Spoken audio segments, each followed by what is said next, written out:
तो next question की हम बात करते हैं क्वेश्चन नंबर 17 की।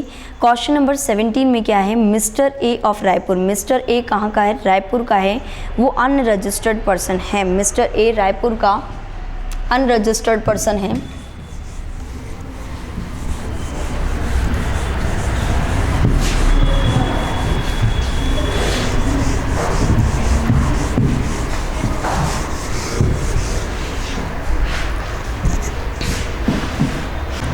देखो मिस्टर ए है रायपुर का, मिस्टर ए कहाँ से बिलोंग करता है, रायपुर से, और ये अनरजिस्टर्ड पर्सन है। क्या है ये, अनरजिस्टर्ड पर्सन है, ये अनरजिस्टर्ड पर्सन है,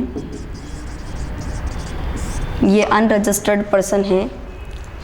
यहाँ पर hire the services of Messrs X Y Z, इसने क्या करी है, सर्विसेज ली है, किसके लिए, Messrs X Y Z limited की सर्विसेज ली है। मेजर्स एक्स वाई जेड की इसने क्या ली है, सर्विसेज ली है। An event management company registered in Jaipur, ये एक इवेंट मैनेजमेंट कंपनी है। ये क्या है, एक्स वाई जेड एक इवेंट मैनेजमेंट कंपनी है, ये इवेंट मैनेजमेंट कंपनी है और रजिस्टर्ड कहाँ पर है, जयपुर में रजिस्टर्ड है। कहाँ पर रजिस्टर्ड है, जयपुर में। For organizing the marriage ceremony of his daughter at the marriage garden in Jaipur. देखो मैरिज गार्डन कहाँ पर है, जयपुर में।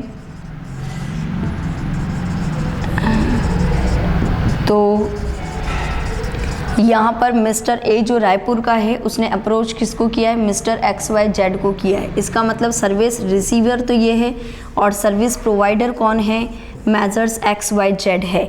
यहाँ पर सर्विसेज एक्चुअल में कहाँ पर हो रही है, सर्विसेज एक्चुअल में हेल्ड कहाँ हो रही है, सर्विसेज एक्चुअली हेल्ड, यानी यहाँ पर मेजर्स एक्स वाई जेड जो इवेंट मैनेजमेंट कंपनी है वो जयपुर से बिलोंग करती है और मिस्टर ए जो रायपुर में है वो यहाँ पर चाहता है कि मैरिज गार्डन जो जयपुर में है वहाँ पर इवेंट ऑर्गेनाइज करवाया जाए। ठीक है, तो आगे यहाँ पर बोला है कि determine the place of supply. अब देखो यहाँ पर जो रेसिपिएंट है वो अनरजिस्टर्ड है। हमारा सेक्शन 12 सबसेक्शन 7 क्या बोलता है कि अगर अनरजिस्टर्ड पर्सन है तो ये देखो कि इवेंट इंडिया में हो रहा है या इवेंट इंडिया के बाहर हो रहा है। अगर इवेंट इंडिया में हो रहा है तो जिस प्लेस पर वो इवेंट एक्चुअल में हेल्ड हो रहा है वो प्लेस आपके लिए प्लेस ऑफ सप्लाई बन जाएगा। तो इवेंट एक्चुअल में हेल्ड कहाँ पर हो रहा है, यहाँ पर जयपुर में हो रहा है। तो इवेंट अगर जयपुर में होल्ड हो रहा है तो हमारे लिए प्लेस ऑफ सप्लाई क्या बन जाएगा, Jaipur will be the place of supply. Jaipur क्या बन जाएगा, प्लेस ऑफ सप्लाई बन जाएगा। कंप्लीट है। तो क्वेश्चन नंबर 17 आपका कंप्लीट है। इसमें यहाँ पर सर्विस प्रोवाइडर जयपुर का है, सर्विस रेसिपिएंट अनरजिस्टर्ड पर्सन है, रायपुर से बिलोंग करता है, वो अनरजिस्टर्ड पर्सन है, इसीलिए यहाँ पर क्या बन जाएगा कि इवेंट इंडिया में लोकेटेड है। तो इवेंट जहाँ पर हेल्ड हो रहा है तो वो प्लेस आपके लिए प्लेस ऑफ सप्लाई है। नेक्स्ट क्वेश्चन नंबर 18 की बात करते हैं। क्वेश्चन नंबर 18 में All India scientist association AISA जो रजिस्टर्ड कहाँ पर है, बेंगलोर में है, contracted with the event manager कहाँ का है, Messrs BB limited new Delhi का है, for organizing the national seminar of the scientist at the Gurgaon and the highly esteemed real estate company XYZ limited of Rajasthan offered sponsorship for the seminar. Mister A जो scientist है from the Chennai paid for the fee to attend the seminar at the Bangalore office of the AISA। Determine the place of supply of various services supplied herein. देखो आपको question में यहाँ पर देखो एक दो सर्विसेज है। 12 सबसेक्शन 7 सबसे पहले तो अपन बात करेंगे यहाँ पर all India scientist association AISA जो बेंगलोर में है, कहाँ पर है, बेंगलोर में, contracted with the event manager, इसने एक इवेंट मैनेजर है, Messrs BB limited new Delhi का है, new Delhi, measures BB limited new Delhi का है, कॉन्ट्रैक्टेड विथ इवेंट मैनेजर। ये AISA जो है उसने इवेंट मैनेजर से क्या किया, कॉन्ट्रैक्ट किया है, यानी ये सर्विस प्रोवाइडर है और ये सर्विस रेसिपिएंट है।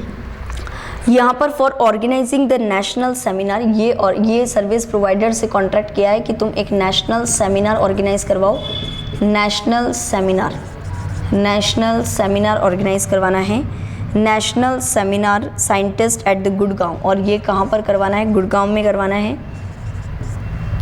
And the highly esteemed real estate company XYZ limited of Rajasthan, जो XYZ लिमिटेड ऑफ राजस्थान है, ये राजस्थान से बिलोंग करती है, ये रियल एस्टेट कंपनी है। कौन सी कंपनी है, रियल एस्टेट के बिजनेस में लगी हुई है, रियल एस्टेट कंपनी है।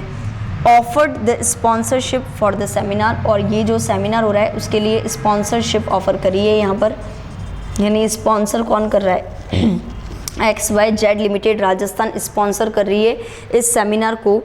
और मिस्टर ए जो साइंटिस्ट है, मिस्टर ए क्या है, मिस्टर ए साइंटिस्ट है, ये साइंटिस्ट है, मिस्टर ए साइंटिस्ट है, ये चेन्नई से बिलोंग करता है। कहाँ से बिलोंग करता है, चेन्नई से बिलोंग करता है। Paid for the fee to attend the seminar, ये यहाँ पर क्या कर रहा है, to attend the seminar at the Bangalore office, यहाँ पर क्या है, सेमिनार जो है वो बेंगलोर ऑफिस ऑफ AISA, यहाँ पर जो मिस्टर ए चेन्नई से बिलोंग करता है, paid for the fee to attend the seminar at the Bangalore office of AISA, यानी AISA का जो बेंगलोर में ऑफिस है वहाँ पर जो सेमिनार ऑर्गेनाइज हुआ है वहाँ पर उसने अटेंड किया मिस्टर ए ने, और मिस्टर ए को उसके बदले में क्या किया, फीस का पेमेंट किया गया।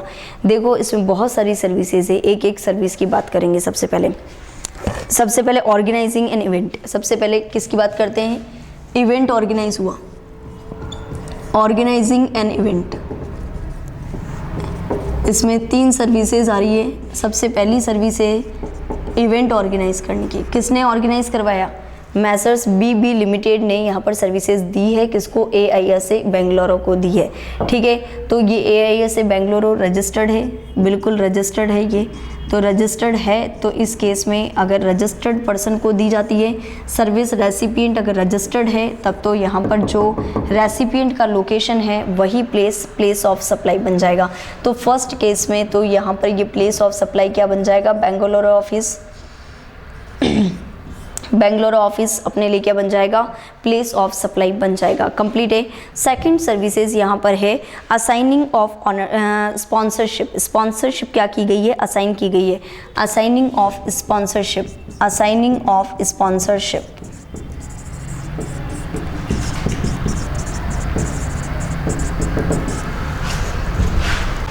देखो असाइनिंग ऑफ स्पॉन्सरशिप, यहाँ पर स्पॉन्सर किसने किया है, XYZ लिमिटेड राजस्थान ने स्पॉन्सर किया है नेशनल सेमिनार जो गुड़गांव में हो रहा है, और ये स्पॉन्सरशिप किसको दिए, AISA बेंगलुरु को दी है। तो देखो मेरी बात सुनो, यहाँ पर जो सर्विस प्रोवाइडर है वो तो कौन है, AISA बेंगलुरु है, यहाँ पर ये तो क्या है, सर्विस प्रोवाइडर, और जो स्पॉन्सरशिप की सर्विसेज है वो ले कौन रहा है, XYZ लिमिटेड राजस्थान। यहाँ पर सर्विस रेसिपिएंट कौन हो जाएगा, सर्विस रेसिपिएंट, सर्विस रेसिपिएंट कौन है, XYZ लिमिटेड राजस्थान।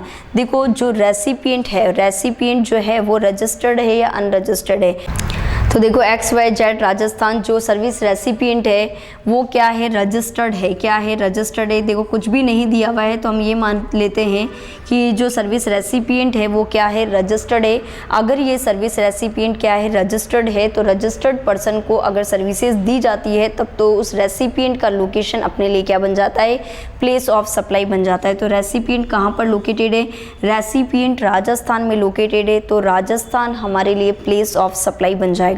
मीन्स यहाँ पर जो इवेंट, जो सेमिनार ऑर्गेनाइज हो रहा है उसके लिए तो बेंगलुरु अपने लिए क्या बन जाएगा, प्लेस ऑफ सप्लाई। और जो स्पॉन्सरशिप की सर्विसेज है वो यहाँ पर स्पॉन्सरशिप की सर्विसेज किसको दी जा रही है, यानी रेसिपिएंट कौन है, राजस्थान है। तो राजस्थान ये रजिस्टर्ड पर्सन है, तो यहाँ पर रजिस्टर्ड पर्सन है, तो जो रजिस्टर्ड पर्सन का प्रेमाइसिस है यानी उसका जो लोकेशन है that will be the place of supply. तो राजस्थान आपके लिए क्या बन जाएगा, प्लेस ऑफ सप्लाई बन जाएगा। क्लियर है। देखो थर्ड जो है वो मिस्टर ए है, साइंटिस्ट है, from Chennai, paid for the fee to attend the seminar at the Bengaluru. Mister A जो साइंटिस्ट है वो यहाँ पर उसने फ़ीस पे करी है, इसने यहाँ पर इस सेमिनार को अटेंड करने के लिए क्या करी है, फ़ीस पे करी है। मिस्टर ए ने फ़ीस पे करी है, इसका मतलब मिस्टर ए क्या है, रेसिपिएंट ऑफ सर्विस, यानी इसने यहाँ पर सर्विस रेसिपिएंट है और ये क्या है, सर्विस प्रोवाइडर। ऐसा बेंगलुरु क्या है, सर्विस प्रोवाइडर। इसने फीस किसको पे करी है, मिस्टर ए साइंटिस्ट ने बेंगलोर ऑफिस में फ़ीस पे करी है, क्योंकि वो ये नेशनल सेमिनार जो गुड़गांव में हो रहा है उसे अटेंड करना चाहता है। तो मिस्टर ए साइंटिस्ट जिसने ये फ़ीस पे करी है, उसने यहाँ पर फ़ीस क्यों पे करी है, क्योंकि वो सेमिनार अटेंड करना चाहता है। तो इस केस में यहाँ पर वो सेमिनार जिस प्लेस पर होगा वो प्लेस आपके लिए क्या बन जाएगा, प्लेस ऑफ सप्लाई बन जाएगा। Means Gurgaon will be the place of supply. Complete है। तो नेक्स्ट अपन बात करते हैं क्वेश्चन नंबर 16 की बात करते हैं। क्वेश्चन नंबर 16 में what would be the place of supply of services provided for organizing an event, say IPL cricket series which is held in multiple state। देखो मल्टीपल स्टेट में अगर कोई भी सर्विसेज होती है तो इस केस में स्टेट वाइज क्या होता है, प्रपोर्शन होता है। या तो वो स्टेट वाइज प्रपोर्शन कॉन्ट्रैक्ट या अरेंजमेंट में हो जाए, या फिर उनके बीच में जो सर्विसेज होती है वो सर्विसेज स्टेट में जितनी दी जाती है उस स्टेट वाइज क्या हो जाए, प्रपोर्शन हो जाए। क्लियर है। तो in the case of an event if the recipient of service is registered, अगर जो सर्विस रेसिपिएंट है वो रजिस्टर्ड है तो place of supply of service for organizing the event shall be the location of such person. However if the recipient is not registered then the place of supply shall be the place where the event is held, जहाँ पर वह event हुआ है। Since the event is being held in the multiple state, जो event है वो multiple state में हुआ है, and A consolidate amount is charge for such services, तो प्लेस ऑफ सप्लाई अपने को यहाँ पर अगर अपने कंसोलिडेट अमाउंट लिया है, जैसे IPL क्रिकेट में 4 स्टेट में होने वाला है, चारों का अगर आपने क्या लिया है, कंसोलिडेट अमाउंट लिया है, तो आपको यहाँ पर ईच स्टेट का क्या हो जाएगा, प्रपोर्शन हो जाएगा। कंप्लीट है। तो ईच स्टेट में आपको यहाँ पर टैक्स पे करना है और ईच स्टेट वाइज यहाँ पर क्या हो जाएगा, प्रपोर्शन हो जाएगा। क्लियर है। तो आपका section 12 subsection 7 organizing an event complete है। सेक्शन 12 सबसेक्शन 8 आप लोग डालेंगे।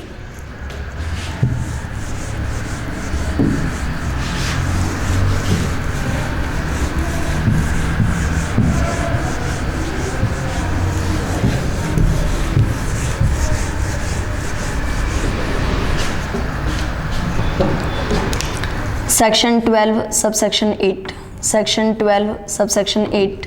देखो सेक्शन 12 सबसेक्शन 8 किससे रिलेवेंट है, place of supply of the services by the way of transportation of goods. देखो गुड्स के ट्रांसपोर्टेशन से रिलेटेड अगर सर्विसेज दी जाती है तो गुड्स के ट्रांसपोर्टेशन से रिलेटेड सारी सर्विसेज कौन से सेक्शन में कवर होती है, सेक्शन 12 सबसेक्शन 8 में कवर होती है।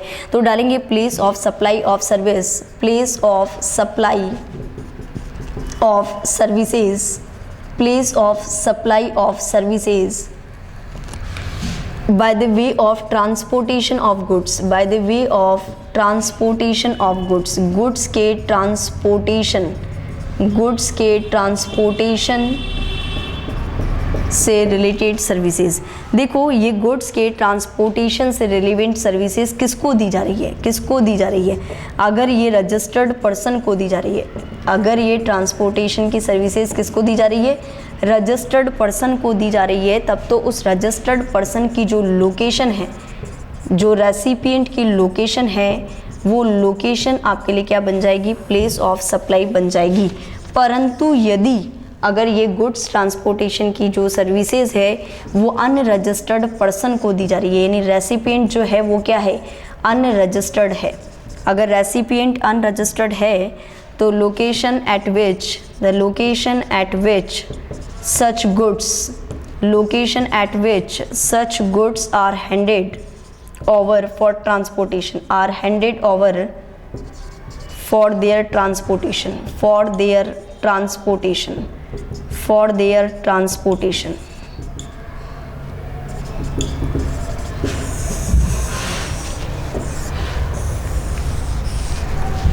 देखो यहाँ पर जो सर्विसेज है वो किसको दी जा रही है, गुड्स के ट्रांसपोर्टेशन से रिलेटेड सर्विसेज।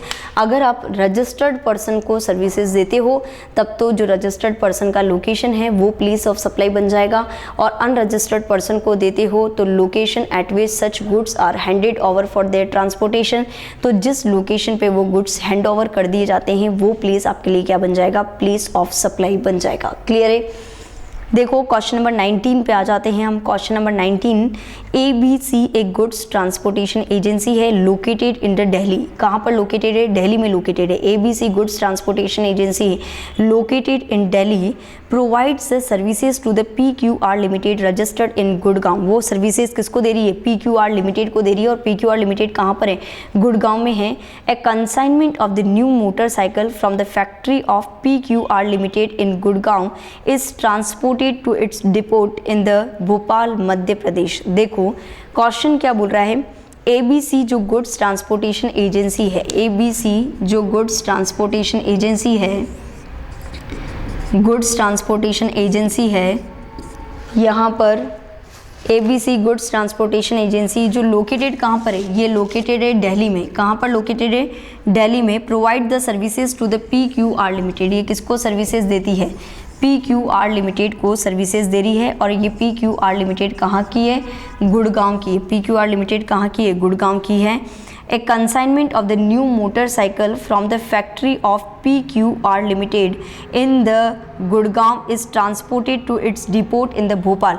यहाँ पर ये जो कंसाइनमेंट है न्यू मोटरसाइकिल का, कहाँ, कौन सी फैक्ट्री से? PQR लिमिटेड की फैक्ट्री से अपने को यहाँ पर भोपाल पहुँचाना है। कहाँ पर पहुँचाना है? भोपाल। यानी गुड्स ट्रांसपोर्टेशन की जो सर्विसेज है वो देगा कौन? यहाँ पर सर्विस प्रोवाइडर कौन है? ABC। और सर्विसेज किसको चाहिए? PQR लिमिटेड को चाहिए। तो रेसिपिएंट कौन है? PQR limited. क्या चाहिए इसको? इसको मोटरसाइकिल यहाँ से लेके यहाँ पर क्या करवानी है? भिजवानी है। यानी यहाँ से यहाँ तक का गुड्स का ट्रांसपोर्टेशन होगा। कहाँ से? गुड़गांव से भोपाल में गुड्स का क्या होगा? ट्रांसपोर्टेशन होगा। तो अपने को ये देखना है कि सर्विस रेसिपिएंट रजिस्टर्ड है या अनरजिस्टर्ड है। मीन्स PQR लिमिटेड जो सर्विस रेसिपिएंट है वो रजिस्टर्ड है या अनरजिस्टर्ड है। तो यहाँ पर क्या हो जाएगा? Place of supply of services by the way of transportation of goods shall be the location of such person. देखो यहाँ पर क्या हो जाएगी? अगर रजिस्टर्ड है PQR लिमिटेड गुड़गांव जो है, ये मान लेते हैं अगर रजिस्टर्ड है तब तो इसकी लोकेशन कौन सी है? गुड़गांव। तो गुड़गांव अपने लिए क्या बन जाएगा? प्लेस ऑफ सप्लाई बन जाएगा अगर PQR लिमिटेड क्या है? रजिस्टर्ड पर्सन है। ठीक है। In this case PQR limited जो है वो गुड़गांव में है और यहाँ पर प्लेस ऑफ सप्लाई जो हो जाएगा वो गुड़गांव जो हरियाणा में है, तो वहाँ पर अपना क्या बन जाएगा? प्लेस ऑफ सप्लाई बन जाएगा। क्लियर है? अगर PQR लिमिटेड क्या है? रजिस्टर्ड पर्सन है। नेक्स्ट क्वेश्चन पे आते हैं, question number 20। Mister x of Jaipur. Mister x कहाँ से बिलोंग करता है? जयपुर से बिलोंग करता है।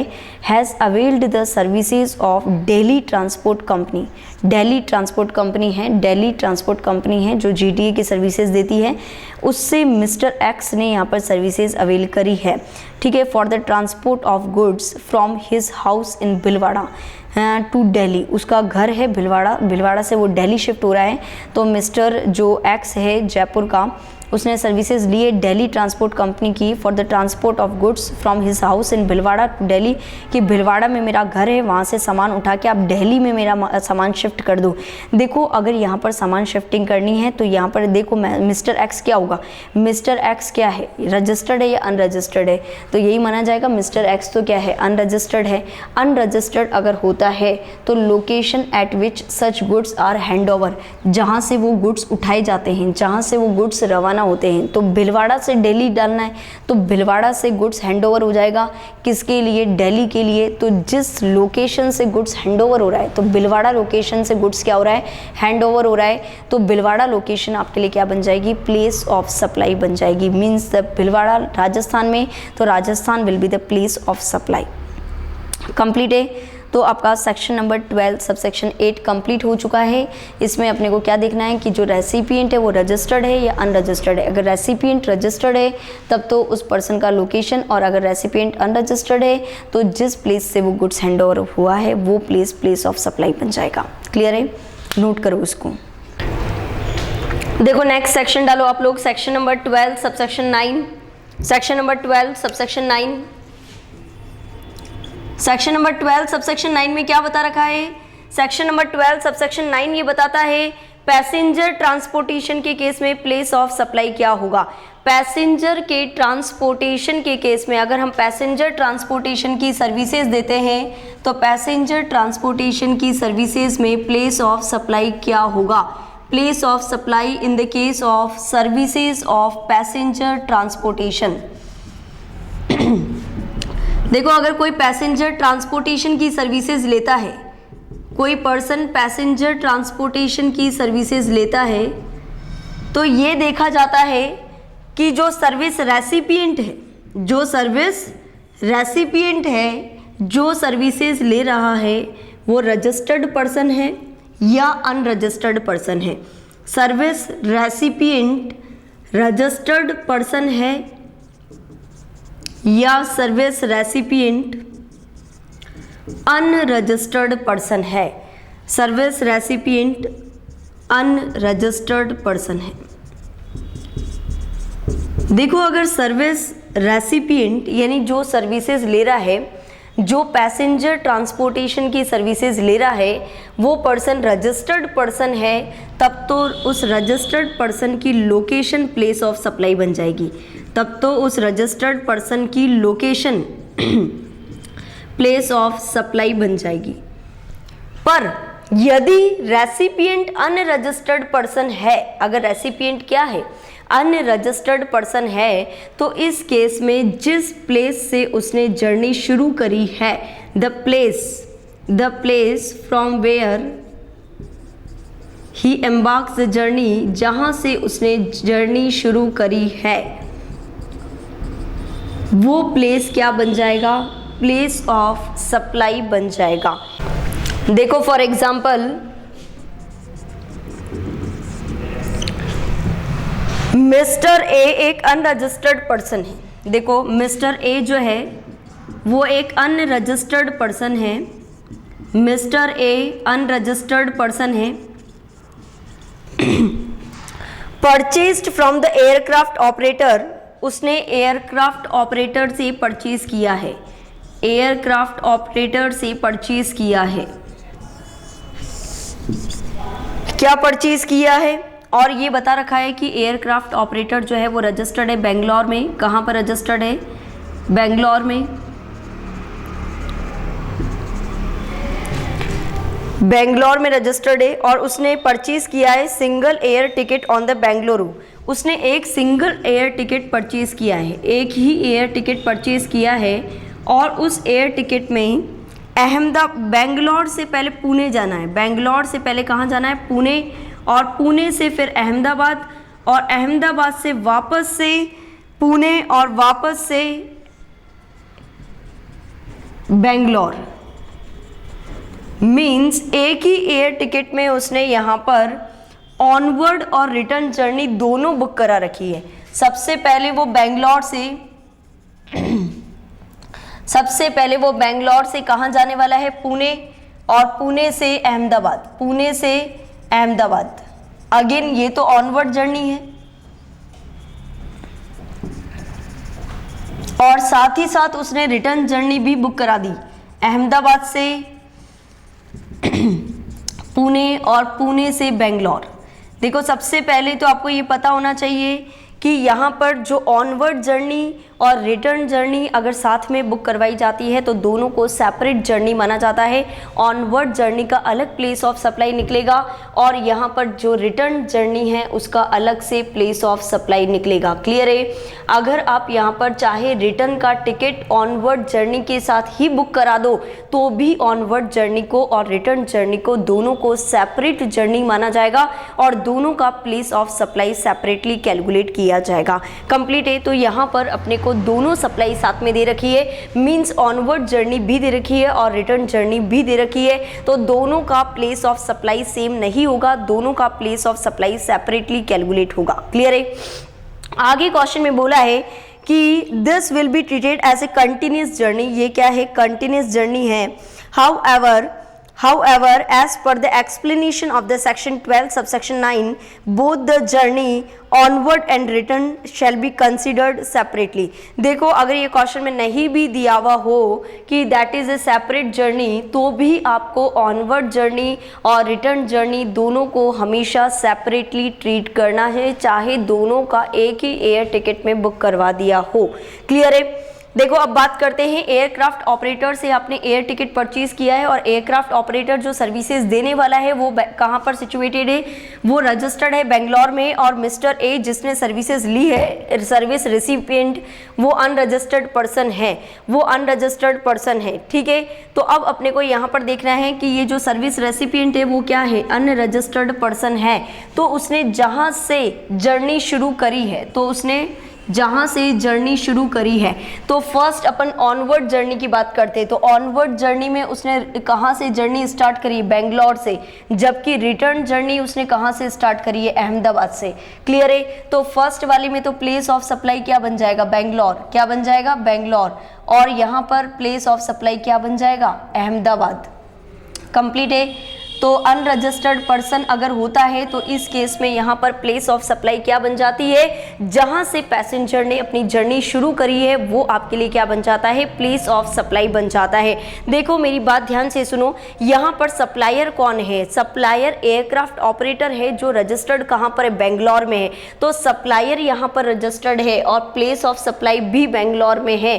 तो यहाँ पर CGST SGST लगेगा या IGST लगेगा। देखो कभी भी अगर अपना सप्लाई इंटर स्टेट है या इंट्रा स्टेट है, आपको पता है वेरी वेल कि आपको केवल सप्लायर का लोकेशन और प्लेस ऑफ सप्लाई का लोकेशन देखना है। अगर सप्लायर और प्लेस ऑफ सप्लाई दोनों सेम लोकेशन में है तब तो आपका C और S लगेगा, और अगर दोनों डिफरेंट स्टेट में हैं देन इन सच केस अपने यहाँ पर क्या लगेगा, IGST लगेगा। क्लियर है। तो अभी इसी में सबसे पहले ऑनवर्ड जर्नी की बात करते हैं। ऑनवर्ड जर्नी में सप्लायर तो बेंगलोर में है और प्लेस ऑफ सप्लाई भी बेंगलोर है। तो इस केस में यहाँ पर आपका CGST और SGST चार्ज होगा। जबकि रिटर्न जर्नी में यहाँ पर रजिस्टर्ड जो बेंगलोर में है, यानी सप्लायर तो यही है परंतु यहाँ पर प्लेस ऑफ सप्लाई अहमदाबाद है, इसका मतलब दोनों सेपरेट स्टेट है। तो इस केस में यहाँ पर क्या लग जाएगा, IGST चार्ज होगा।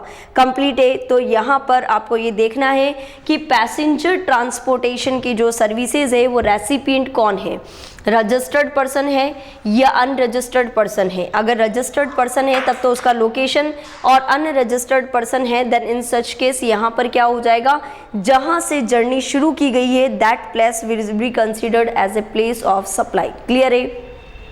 और कभी भी अगर आपने यहाँ पर दोनों सर्विसेज ऑनवर्ड और रिटर्न दोनों सर्विसेज साथ में लिए तो यहाँ पर जब प्लेस ऑफ सप्लाई का कैलकुलेशन करेंगे तो ऑनवर्ड जर्नी के लिए सेपरेटली कैलकुलेट करेंगे और रिटर्न जर्नी के लिए सेपरेट कैलकुलेशन करेंगे। क्लियर है। देखो इसी में ही एक एक्सेप्शन भी है।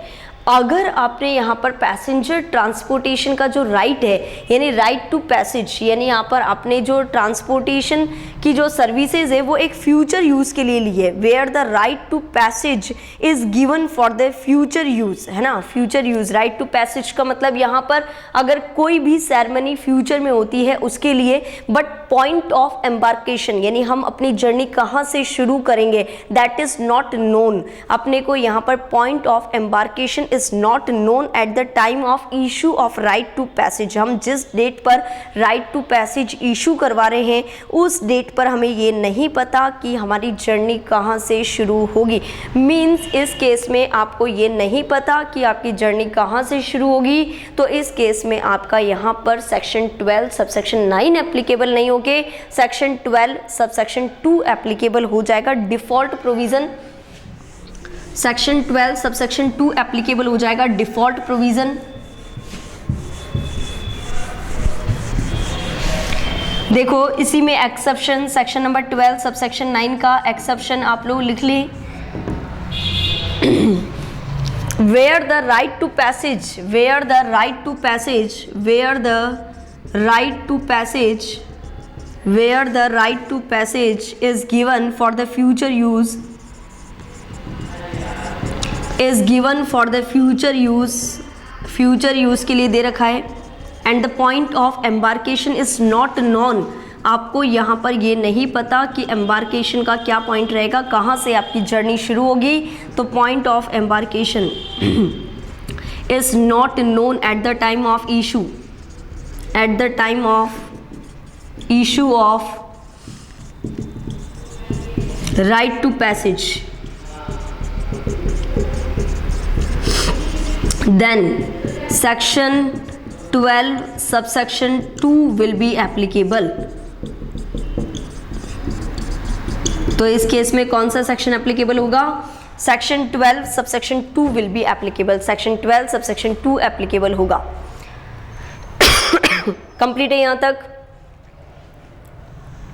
देखो इसी से रिलेवेंट कुछ क्वेश्चंस अपन करते हैं।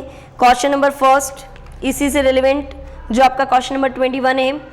Mister A partner of Messrs ABC chartered accountant. ABC chartered accountant है, उसका पार्टनर है mister A firm registered in Delhi. ये फर्म रजिस्टर्ड कहाँ पर है? दिल्ली में। Went to the Mumbai for the audit purpose. ये जो Delhi based chartered accountancy firm है वो मुंबई में ऑडिट के लिए जा रही है और उसके लिए उसने जयपुर एयरलाइंस से यहाँ पर एयर टिकट परचेज किया है, जयपुर से मुंबई तक का। और उस टिकट में यहाँ पर जब वो उसने बुकिंग करवाई है तो उसने यहाँ पर डिस्क्लोज किया नेम ऑफ ऑर्गेनाइजेशन और जीएसटी रजिस्ट्रेशन नंबर। मींस ये जो चार्टेड अकाउंटेंसी फर्म है that is a registered firm, क्योंकि उसने अपना जीएसटी रजिस्ट्रेशन नंबर भी यहाँ पर डिस्क्लोज किया है। तो determine the place of supply. देखो मेरी बात ध्यान से सुने, अगर जो सर्विस रेसिपिएंट है यानी जो एयर टिकट बुक करवा रहा है that is a registered person, then the location of such person will be the place of supply. तो इस केस में यहाँ पर सर्विस रेसिपिएंट का लोकेशन क्या है? दिल्ली। तो दिल्ली आपके लिए क्या बन जाएगा? प्लेस ऑफ सप्लाई बन जाएगा। एयर टिकट बुक कहाँ से करवा रहे हैं? जयपुर से एयर टिकट बुक हो रहा है। तो जयपुर से अगर एयर टिकट बुक हो रहा है और यानी कहने का मतलब सप्लायर तो जयपुर का है और प्लेस ऑफ सप्लाई आपकी दिल्ली में आ रही है, तो ये इंटर स्टेट है और IGST चार्ज हो जाएगा। क्लियर है? सेकंड क्वेश्चन इसने बोला है कि what would be your answer in the case mister A doesn't disclose the particulars of organisation. अगर चार्टेड अकाउंटेंसी फर्म ने उसके ऑर्गेनाइजेशन के पर्टिकुलर्स को डिस्क्लोज नहीं किया तो मिस्टर ए जो है वो यहाँ पर अनरजिस्टर्ड पर्सन माना जाएगा। और अनरजिस्टर्ड पर्सन के केस में जिस प्लेस से जर्नी शुरू होती है वो प्लेस आपके लिए प्लेस ऑफ सप्लाई बन जाता है। तो यहाँ पर जर्नी कहाँ से शुरू हो रही है? जयपुर से मुंबई, यानी जयपुर आपके लिए प्लेस ऑफ सप्लाई बन जाएगा। देखो सप्लायर भी जयपुर का है और प्लेस ऑफ सप्लाई भी जयपुर है, तो आपका CGST और SGST चार्ज हो जाएगा। कंप्लीट है? तो सेक्शन नंबर 12 सबसेक्शन 9 आप लोगों को कंप्लीट है। बहुत ही सिंपल सा प्रोविज़न है। पैसेंजर ट्रांसपोर्टेशन की सर्विसेज, जो सर्विस रेसिपिएंट है आप देखो वो रजिस्टर्ड है या अनरजिस्टर्ड है। अगर रजिस्टर्ड है तब तो उसका लोकेशन, और अनरजिस्टर्ड है तो पैसेंजर ने जहां से अपना जर्नी शुरू किया है that place will be considered. और अगर वो सिंगल यहाँ पर एयर टिकट में ही ऑनवर्ड और रिटर्न जर्नी दोनों बुक करा लेता है तो ऑनवर्ड और रिटर्न जर्नी दोनों का place of supply separately calculate होगा और दोनों को सेपरेट सप्लाई ट्रीट किया जाएगा। But if the right to passage is for the future use and the point of embarkation is not known at the time of the issue of right to passage, then in such case defaultory provision section number 12 subsection 2 will be applicable। Clear है? Next अपन बात करते हैं section number 12 subsection 10 की। आप लोग बात करेंगे next section number 12 subsection 10।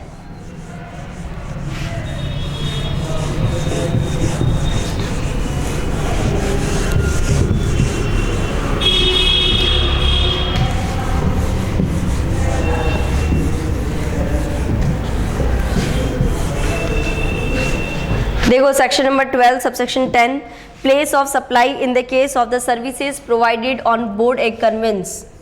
Convince के अंदर आपको क्या दी जा रही है? सर्विसेज दी जा रही है। अभी अगर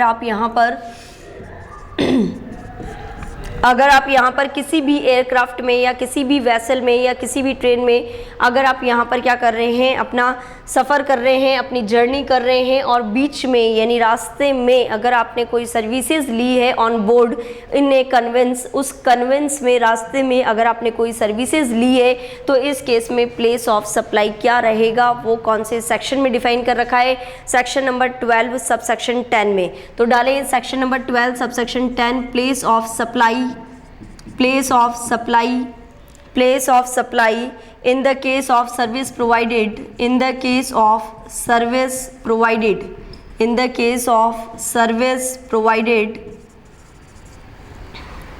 on board a conveyance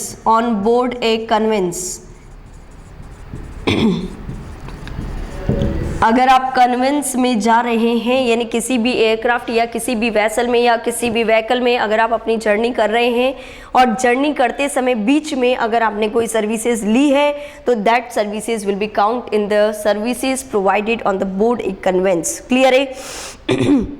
तो देखो इस केस में क्या होगा, इस केस में यहाँ पर जो भी आपका फर्स्ट शेड्यूल्ड पॉइंट होता है जहाँ से आपका कन्वेंस शुरू हुआ है, that place will be the place of supply. इस केस में यहाँ पर प्लेस ऑफ सप्लाई क्या बन जाता है, देखो इस केस में प्लेस ऑफ सप्लाई क्या बन जाएगा। देखो यहाँ पर आपको ये नहीं देखना है कि पर्सन रजिस्टर्ड है या अनरजिस्टर्ड है, ये नहीं देखना है आपको। तो यहाँ पर क्या करना है, फर्स्ट शेड्यूल्ड पॉइंट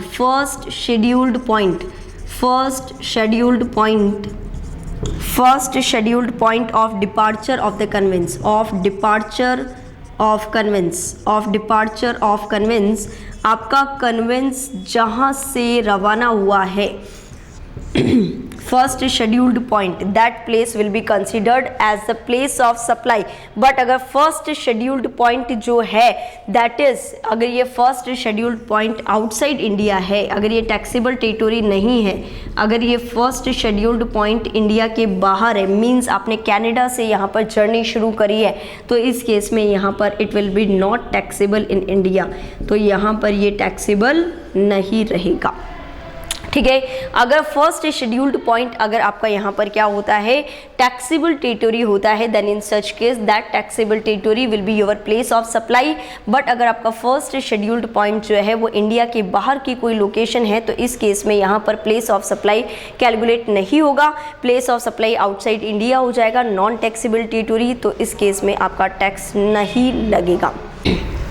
देखो नेक्स्ट आपको डालना है प्लेस ऑफ सप्लाई के लिए सेक्शन नंबर 12 सबसेक्शन 11। अपन सेक्शन 12 सबसेक्शन 11 में बात करेंगे place of supply in the case of telecommunication. तो अपने को यहाँ पर सेक्शन पढ़ना है section number 12 subsection 11। Place of supply in the case of telecommunication, place of supply in the case of telecommunication के केस में प्लेस ऑफ सप्लाई क्या रहेगा। देखो टेलीकम्युनिकेशन की सर्विसेज आप सभी समझते हैं कि टेलीकम्युनिकेशन यूज़ भी करते हैं सभी टेलीकम्युनिकेशन की सर्विसेज, मोबाइल फ़ोन्स की सर्विसेज, ये जो टेलीकम्युनिकेशन की सर्विसेज है सभी यूज़ करते हैं। देखो टेलीकम्युनिकेशन के केस में आपका क्या प्लेस ऑफ सप्लाई रहेगा। सबसे पहला केस इसमें यह आता है कि आपके पास लैंडलाइन फ़ोन से या लीज्ड सर्किट से या आपके डिश एंटीना लग रहा है, जैसे टाटा स्काई वगैरह जो ये टीवी के केबल्स लगती है ना, तो यहाँ पर आपको ये देखना है कि आपके यहाँ पर लीज्ड सर्किट से, लैंडलाइन फ़ोन से या कोई डिश एंटीना आपके यहाँ पर लग रहा है, तो इस केस में जिस प्लेस पर वो एंटीना लग रहा है, जिस प्लेस पर वो यहाँ पर लैंडलाइन फ़ोन्स लगे हुए हैं, वो प्लेस आपके लिए क्या बन जाएगा, प्लेस ऑफ सप्लाई बन जाएगा। तो पहला केस कौन सा आता है, टेलीकम्युनिकेशन में अगर फिक्स्ड टेलीकम्युनिकेशन लाइन से, आपके यहाँ पर क्या है, फिक्स्ड टेलीकम्युनिकेशन लाइन से, जैसे मोबाइल फ़ोन्स जो होते हैं वो तो हम कहीं पर भी जा रहे हैं तो अपने हाथ में है, ठीक है ना, तो इस केस में वो फिक्स्ड टेलीकम्युनिकेशन लाइन नहीं है। फिक्स्ड टेलीकम्युनिकेशन लाइन का मतलब जहाँ पर वो टेलीकम्युनिकेशन लाइन अटैच है केवल वहीं पर ही रहेगा, उसको हम मूवमेंट नहीं कर सकते बार बार। बात समझ में आती है। तो जिस प्लेस पर वो फिक्स्ड टेलीकम्युनिकेशन लाइंस है वो प्लेस आपके लिए क्या बन जाएगा, प्लेस ऑफ सप्लाई बन जाएगा। क्लियर है। सेकंड केस जैसे हम मोबाइल फोन्स में क्या करते हैं, प्रीपेड और पोस्टपेड दो सिस्टम होते हैं, ठीक है ना। क्या सिस्टम होते हैं, या तो प्रीपेड होगा या पोस्टपेड होगा। सबसे पहले हम बात करते हैं पोस्टपेड की। पोस्टपेड का मतलब यूज़ कर लो, बाद में बिल आ जाएगा। तो बिल जिस एड्रेस पर आएगा, बिलिंग एड्रेस, आपका जो बिलिंग एड्रेस है, बिल जिस प्लेस पर आएगा वो प्लेस आपका क्या बन जाएगा, प्लेस ऑफ सप्लाई बन जाएगा। जो बिलिंग एड्रेस होता है वो बिलिंग एड्रेस आपके लिए क्या बन जाता है, प्लेस ऑफ सप्लाई बन जाता है। कंप्लीट है। तो दो चीज़ें बात कर चुके हैं, एक तो फिक्स्ड टेलीकम्युनिकेशन लाइन की अगर हम बात करते हैं तो फिक्स्ड टेलीकम्युनिकेशन लाइंस में जहाँ पर वो टेलीकम्युनिकेशन लाइंस जहाँ पर लगी हुई है वो प्लेस आपके लिए क्या बन जाएगा, place of supply. Second postpaid की जब हमने बात करी तो पोस्टपेड में जो बिलिंग एड्रेस है वो आपके लिए क्या बन जाएगा, प्लेस ऑफ सप्लाई बन जाएगा। तीसरी जो हम बात करने वाले हैं वो प्रीपेड वाउचर से। प्रीपेड, ठीक है, प्रीपेड यानी आपको यहाँ पर यूज़ करने से पहले उसका पेमेंट करना है। वो प्रीपेड आपने रिचार्ज करवाया होगा और सब लोग आप प्रीपेड ही करवाते हो। तो प्रीपेड अगर आपके यहाँ है तो इस केस में क्या होगा कि आप ये देखो कि आप किसी सेलिंग एजेंट के थ्रू करवा रहे हो या फिर आप यहाँ पर डायरेक्ट कंज्यूमर के पास जा रहा है। मीन्स अगर जैसे एक पर्सन है मिस्टर ए, वो किसी शॉप पे जाता है और उस शॉपकीपर को बोलता है कि मेरे को रिचार्ज कर दो, तो इसका मतलब आप सेलिंग एजेंट के थ्रू सर्विसेज ले रहे हैं। तो अगर सेलिंग एजेंट या डिस्ट्रीब्यूटर के थ्रू सर्विसेज लेते हैं तो उस सेलिंग एजेंट का जो प्लेस है ना, वो प्लेस ऑफ सप्लाई है आपका प्लेस ऑफ सप्लाई नहीं है। अगर सेलिंग एजेंट या डिस्ट्रीब्यूटर रिचार्ज करता है तो इस केस में सेलिंग एजेंट का जो प्लेस है वो प्लेस ऑफ सप्लाई है। क्लियर है? बट हम सेलिंग एजेंट के थ्रू नहीं जा रहे हैं। आजकल हम पेटीएम यूज़ करते हैं। क्या यूज़ करते हैं? पेटीएम यूज़ करते हैं और पेटीएम से डायरेक्ट हमारे पास क्या आ जाता है? रिचार्ज आ जाता है। तो इस केस में अगर यहाँ पर डायरेक्ट यहाँ किसके थ्रू आ रहा है? डायरेक्ट यहाँ पर क्या आ रहा है? कस्टमर के पास आ रहा है। तो इस केस में जो फाइनल सब्सक्राइबर है, इस केस में जो फाइनल सब्सक्राइबर है यानी फाइनल जो पर्सन है उसका जो प्लेस है वो प्लेस ऑफ सप्लाई बन जाएगा। मीन्स हम सेलिंग एजेंट या डिस्ट्रीब्यूटर के थ्रू सप्लाई नहीं कर रहे हैं, यानी सेलिंग एजेंट और डिस्ट्रीब्यूटर के थ्रू नहीं ले रहे हैं। यहाँ पर डायरेक्ट जो कंपनी है वो आपको यहाँ पर क्या कर रही है? फाइनल सब्सक्राइबर को दे रही है। तो इस केस में जो फाइनल सब्सक्राइबर का प्लेस है वो प्लेस क्या बन जाता है? प्लेस ऑफ सप्लाई बन जाता है। कंप्लीट है।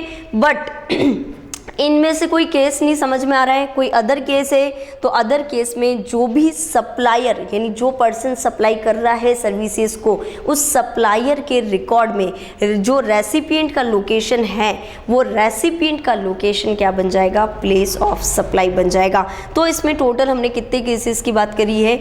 4 केसेस की बात करी है। फर्स्ट केस क्या है? अगर आपका फिक्स्ड टेलीकम्युनिकेशन लाइन है तब तो फिक्स्ड टेलीकम्युनिकेशन लाइन जिस प्लेस पर है। सेकेंड, पोस्ट पेड में जो बिलिंग एड्रेस है। प्रीपेड में 2 सिस्टम है, सेलिंग एजेंट और डायरेक्टली फाइनल सब्सक्राइबर को जा रहा है। अगर सेलिंग एजेंट के थ्रू हम कस्टमर को बेचते हैं, वाउचर या रिचार्ज करवाते हैं, तो सेलिंग एजेंट का जो प्लेस है वो प्लेस ऑफ सप्लाई है। या डायरेक्ट अगर फाइनल सब्सक्राइबर के पास जा रहा है यानी बीच में कोई इंटरमीडियरी नहीं है, बीच में कोई सेलिंग एजेंट नहीं है, तो रेसिपिएंट का जो प्लेस है वो प्लेस ऑफ सप्लाई कहलाएगा। और अगर अबव प्रोविजंस आपके अप्लाई नहीं होते हैं तो इस केस में जो रेसिपिएंट का लोकेशन है in the books of supplier, supplier के रिकॉर्ड्स में जो रेसिपिएंट का प्लेस है वो प्लेस ऑफ सप्लाई कहलाएगा। क्लियर है? तो आप लोग नोट करें इसको, सारे केसेस एक एक करके। फर्स्ट केस है आपका यहाँ पर, फर्स्ट केस है आपका केसेस और प्लेस ऑफ सप्लाई।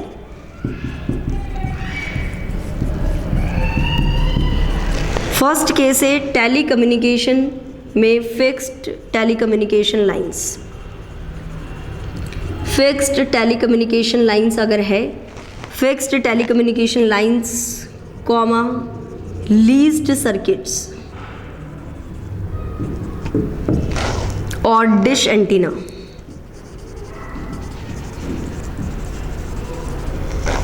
जैसे कि Tata sky,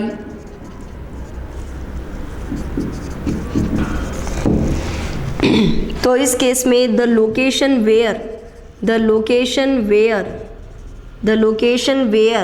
telecommunication lines, location where telecommunication lines, location where telecommunication lines comma leased circuits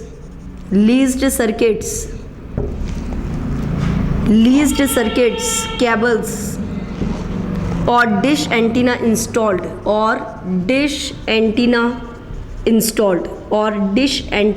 installed for the receipt of service,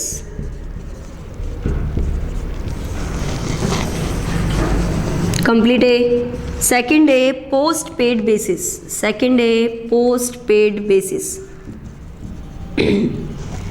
देखो पोस्ट पेड बेसिस है तो आपको जैसा कि अभी अपन ने डिस्कस किया था कि अगर पोस्ट पेड होता है तो इस केस में यहाँ पर जो बिलिंग एड्रेस होगा वो आपके लिए क्या बन जाएगा? Place of supply. तो location location of billing address, location of billing address, location of billing address of recipient, location of billing address of recipient of service on records of supplier of service, on records of supplier of service। Complete है यहाँ तक। तो post paid basis भी complete है। तीसरा डालेंगे prepaid.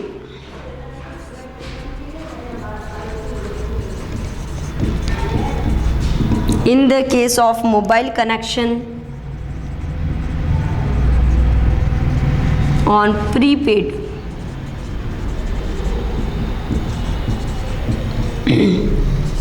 देखो अगर प्रीपेड बेसिस है ना तो इसमें ये देखना है कि सेलिंग एजेंट के थ्रू ये रिचार्ज है, थ्रू सेलिंग एजेंट। अगर सेलिंग एजेंट के थ्रू है तो सेलिंग एजेंट का जो प्रेमाइसेस है, address of the selling agent, address of selling agent, selling agent का जो एड्रेस है, और डिस्ट्रीब्यूटर एज पर रिकॉर्ड्स, और distributor as per records, as per records of supplier at the time of supply, at the time of supply.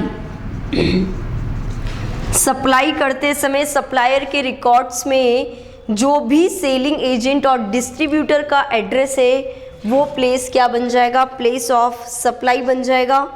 Last है by any person to final subscriber.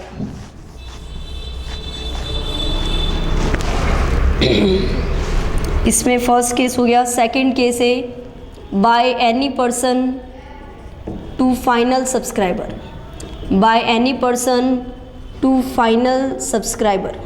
अगर कोई और person final subscriber को देता है तो location where such prepaid is received, जिस place पर ये प्रीपेड रिसीव्ड हुआ है, प्रीपेड इज रिसीव्ड, और voucher is sold, voucher is sold. तो जिस भी प्लेस पर वो प्रीपेड रिसीव्ड हुआ है, वाउचर सोल्ड हुआ है, वो प्लेस यानी रेसिपिएंट का जो प्लेस है वो क्या बन जाएगा यहाँ पर, प्लेस ऑफ सप्लाई। और लास्ट डी केस है, अगर ऊपर जो ये प्रोविजंस हमने जितने भी पढ़े हैं वो अप्लाई नहीं होते हैं तो सप्लायर के रिकॉर्ड्स में रेसिपिएंट का जो प्लेस है वो प्लेस ऑफ सप्लाई बन जाएगा। तो in the case not covered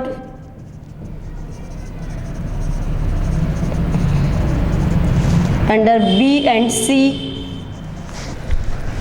तो address of the recipient, place of supply क्या बन जाएगा, address of recipient of service as per the records of supplier.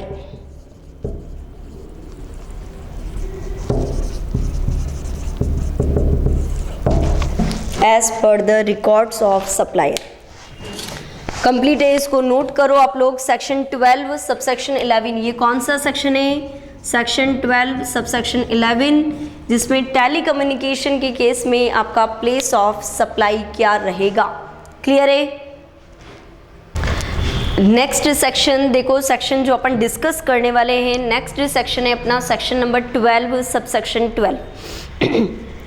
Section number 12 subsection 12 जो है वो आपको बताता है place of supply in the case of banking और फाइनेंशियल इंस्टीट्यूशन। बैंकिंग और फाइनेंशियल इंस्टीट्यूशन के केस में आपका प्लेस ऑफ सप्लाई क्या रहेगा। देखो, बैंकिंग और फाइनेंशियल इंस्टीट्यूशन के केस में आपका प्लेस ऑफ सप्लाई क्या रहता है। आप मुझे ये बताओ कि बैंक के पास हमेशा आपके रिकॉर्ड्स अवेलेबल होते हैं या नहीं होते हैं। अगर बैंक में आपका अकाउंट है तो बैंक के पास आपके रिकॉर्ड्स अवेलेबल होंगे या नहीं होंगे? बिल्कुल है कि अगर बैंक में आपका अकाउंट है तो बैंक के पास रेसिपिएंट, यानी कहने का मतलब जो भी उसका कस्टमर है उसके सारे KYC बैंक के पास होते हैं। पैन कार्ड, आधार कार्ड, एड्रेस प्रूफ, एवरीथिंग, हर एक चीज़ यहाँ पर किसके पास होती है?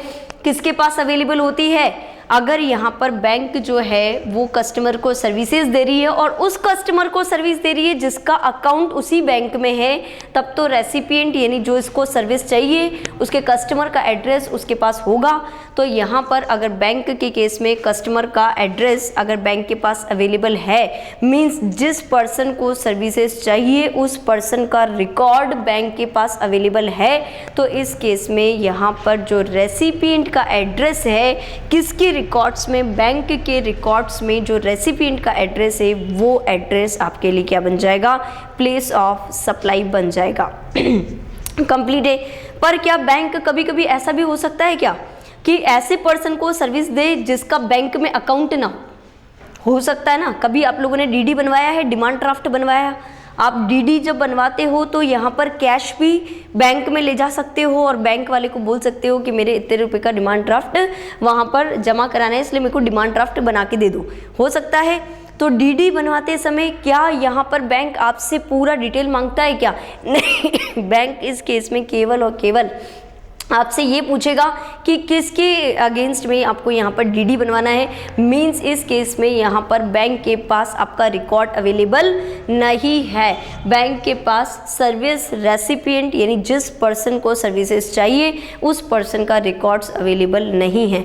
तो अगर बैंक के पास रेसिपिएंट का रिकॉर्ड्स अवेलेबल नहीं है तो इस केस में जो सप्लायर का लोकेशन है वही आपके लिए प्लेस ऑफ सप्लाई बन जाएगा। कंप्लीट है। अगर यहाँ पर बैंक उसी पर्सन को सर्विसेज देता है जिसका अकाउंट है, तब तो इस केस में जो रेसिपिएंट का एड्रेस बैंक की बुक्स में है यानी सप्लायर की बुक्स में जो रेसिपिएंट का एड्रेस है वो क्या बन जाएगा? प्लेस ऑफ सप्लाई बन जाएगा। परंतु यदि यहाँ पर बैंक के पास रेसिपिएंट का एड्रेस अवेलेबल नहीं है तो इस केस में place of supply location of supplier बन जाएगा। तो डालें आप सभी section 12 place of supply in the case of banking और financial institutions.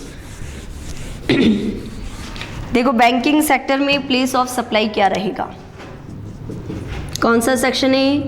Section 12 sub section 12 place of supply in the case of banking sector.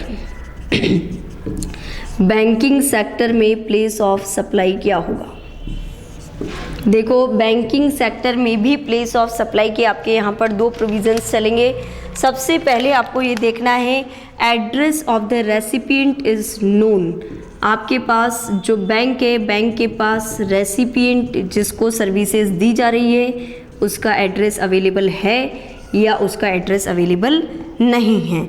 अगर रेसिपिएंट का एड्रेस अवेलेबल है तब तो रेसिपिएंट का जो प्लेस है वही प्लेस ऑफ सप्लाई बन जाएगा। तो location of recipient of service on record of supplier, on the record of supplier, supplier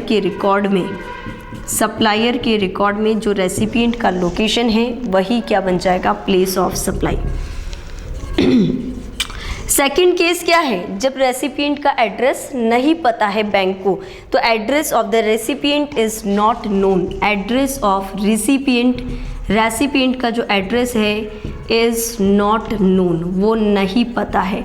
अगर रेसिपिएंट का एड्रेस नहीं पता, यहाँ पर रेसिपिएंट जो है उसका एड्रेस नहीं पता, तो इस केस में location of supplier of service, जो सप्लायर की लोकेशन है, location of supplier of service, जो सप्लायर की लोकेशन है वही आपके लिए प्लेस ऑफ सप्लाई बन जाएगी। देखो नेक्स्ट डालो आप section number 12 subsection 13 place of supply in the case of insurance services. Section number 12 subsection 13 place of supply in the case of insurance services.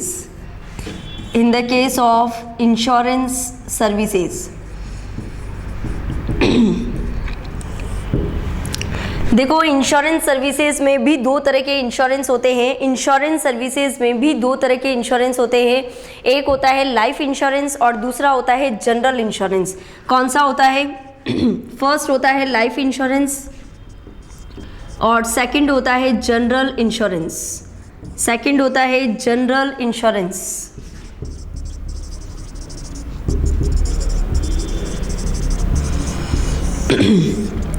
देखो लाइफ इंश्योरेंस किस पे होता है? एक पर्सन की लाइफ के ऊपर होता है।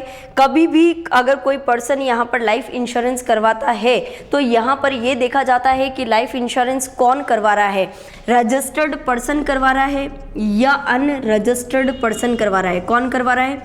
रजिस्टर्ड पर्सन करवा रहा है या अनरजिस्टर्ड पर्सन करवा रहा है। यहाँ पर जो लाइफ इंश्योरेंस है वो रजिस्टर्ड पर्सन करवा रहा है या अनरजिस्टर्ड पर्सन करवा रहा है। देखो रजिस्टर्ड पर्सन का क्या मीनिंग है?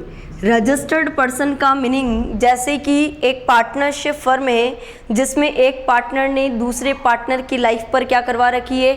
इंश्योरेंस पॉलिसी करवा रखी है। और वी कैन से की man insurance policy.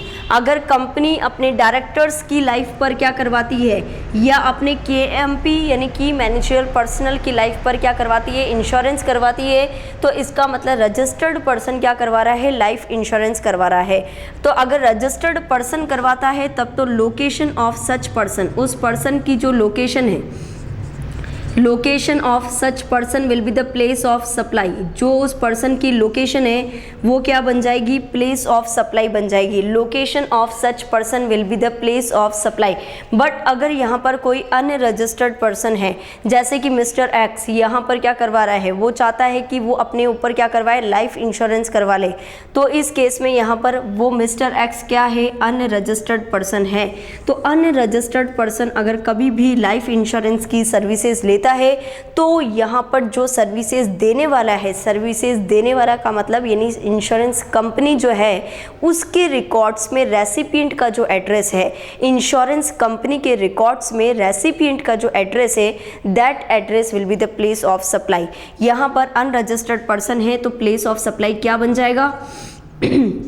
Address of recipient, address of recipient, recipient का address of the recipient in the books of supplier, in the books of supplier. यानी जो भी सर्विसेज देने वाला पर्सन है उसकी बुक्स में जो रेसिपिएंट का एड्रेस है, that location will be the place of supply. Complete है। सेकेंड थिंग है जनरल इंश्योरेंस। देखो जनरल इंश्योरेंस के केस में जनरल इंश्योरेंस किसका होता है? किसी भी एसेट्स का या स्टॉक का अगर आप इंश्योरेंस करवाते हो तो वो कौन से इंश्योरेंस में आता है? जनरल इंश्योरेंस में आता है। जनरल इंश्योरेंस किसका होता है? Insurance of stock, assets etcetera. अगर आप यहाँ पर स्टॉक का या एसेट्स का इंश्योरेंस करवाते हो तो इस केस में जहाँ पर वो एसेट्स सिचुएटेड है that place will not be considered.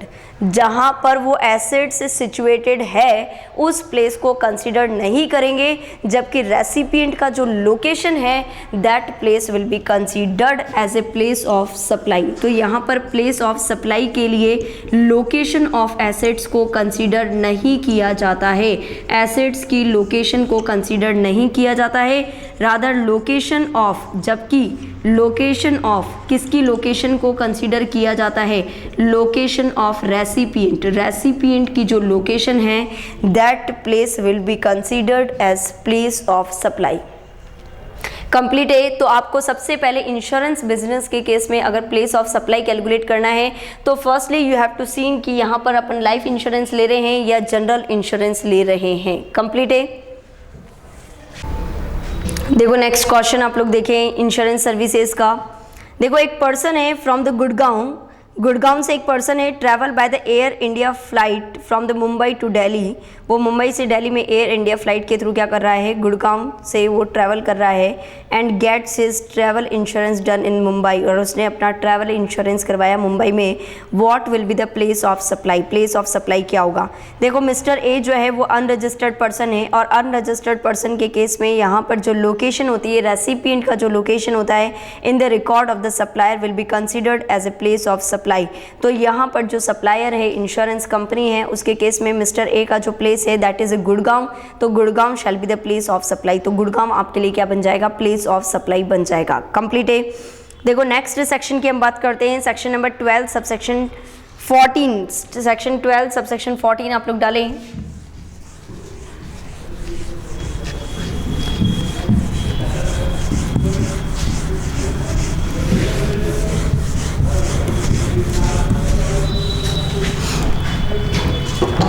Section number 12 subsection 14। देखो इसमें प्लेस ऑफ सप्लाई है एडवर्टाइजमेंट सर्विसेज के केस में। अगर एडवर्टाइजमेंट से रिलेटेड कोई भी सर्विसेज सेंट्रल गवर्नमेंट को या स्टेट गवर्नमेंट को या फिर यहाँ पर किसी भी स्टैट्यूटरी बॉडी या लोकल अथॉरिटी को दी जाती है, तो उस केस में आपका प्लेस ऑफ सप्लाई क्या होगा। जैसे कि आप लोगों को पता है यहाँ पर गवर्नमेंट बहुत सारे मिशंस यहाँ पर लाती है, जैसे कि प्रोजेक्ट लाई थी मेक इन इंडिया। तो यहाँ पर जो भी गवर्नमेंट अपने नए नए प्रोजेक्ट्स अनाउंस करती है तो उसका ऑल ओवर इंडिया क्या करवाना होता है, एडवर्टाइजमेंट करवाना होता है। तो उस एडवर्टाइजमेंट की जो सर्विसेज एडवर्टाइजमेंट कंपनी देती है, तो उस केस में यहाँ पर प्लेस ऑफ सप्लाई क्या होगा। तो डाले place of supply in the case of advertisement services, place of supply of advertisement services of advertisement services to the central government, advertisement services to the central government, comma state government, comma statutory body or local authority, statutory body or local authority।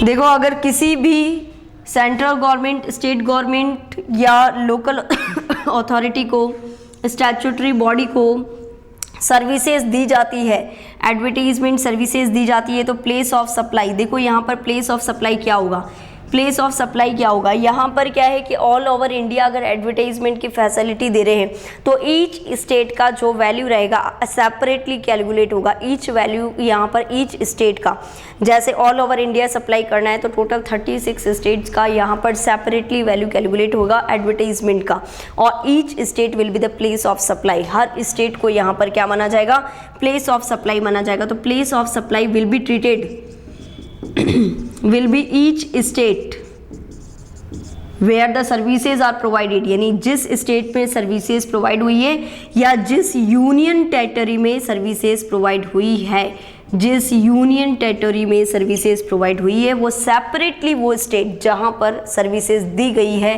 That state will be the place of supply. Clear है।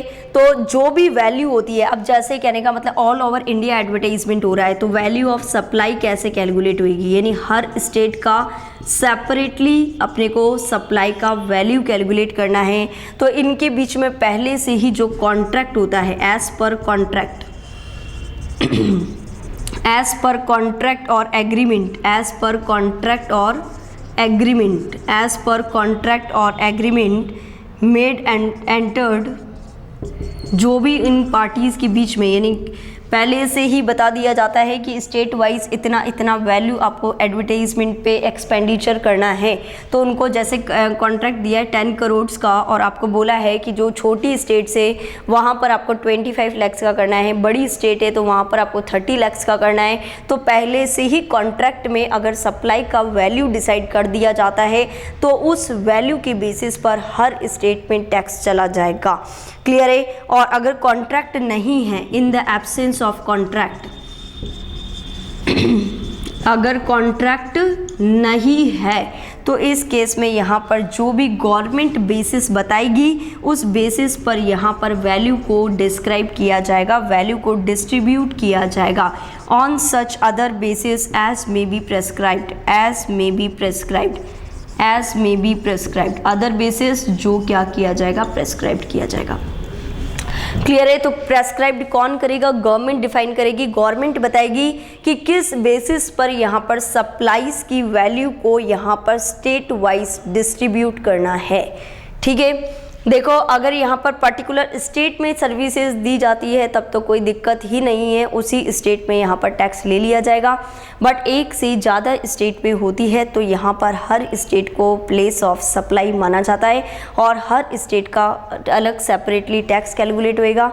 तो tax calculate करने के लिए हर state का अपने को supplies का value चाहिए होगा, तो अपने को हर स्टेट का सप्लाई का वैल्यू यहाँ लेना है और कॉन्ट्रैक्ट के अकॉर्डिंग लेना है। और कॉन्ट्रैक्ट नहीं है तो गवर्नमेंट जो बेसिस अपने को बताए that basis will be considered. Clear है?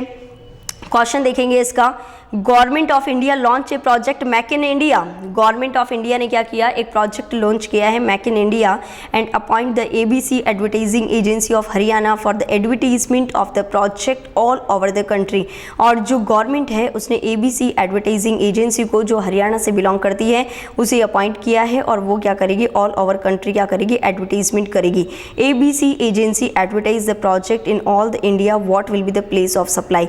देखो ABC एडवर्टाइजिंग कंपनी जो हरियाणा से बिलोंग करती है वो यहाँ पर उसमें देखो कुछ भी क्वेश्चन में मेंशन नहीं है कि कॉन्ट्रैक्ट है या नहीं है, बस ये बता रखा है कि आपको जो सप्लाई देनी है, एडवर्टीजमेंट करना है वो ऑल ओवर इंडिया करना है। अगर आपको एडवर्टाइजमेंट ऑल ओवर इंडिया करना है तो ये एक थियोरेटिकल क्वेश्चन जिसमें अपने को डिस्क्राइब करना पड़ेगा कि यहाँ अगर कॉन्ट्रैक्ट हो रखा है तब तो कॉन्ट्रैक्ट के अकॉर्डिंग सप्लाईज की वैल्यू को डिस्ट्रीब्यूट कर देंगे, और अगर कॉन्ट्रैक्ट नहीं है तो इस केस में गवर्नमेंट जो बेसिस बताएगी उस बेसिस के आधार पर हम क्या कर देंगे, सप्लाई की वैल्यू को डिस्ट्रीब्यूट कर देंगे। क्लियर है? तो सेक्शन नंबर 12 आप लोगों का कंप्लीट हो चुका है। सेक्शन नंबर 12 कंप्लीट हो चुका है। नेक्स्ट आप लोग डालेंगे सेक्शन नंबर 13।